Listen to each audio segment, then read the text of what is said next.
Ever wondered why we sneeze? It's not just about being caught off guard, it's actually a smart defense system in action.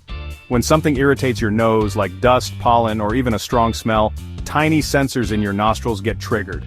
These sensors signal your brain, telling it, "Hey, something's not right here." So, your body gets ready to clear things out fast.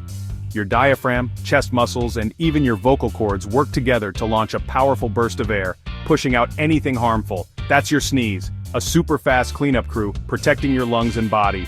So next time you sneeze, just remember, it's not just a reflex, it's your body being a hero. Stay safe, stay healthy, and bless you.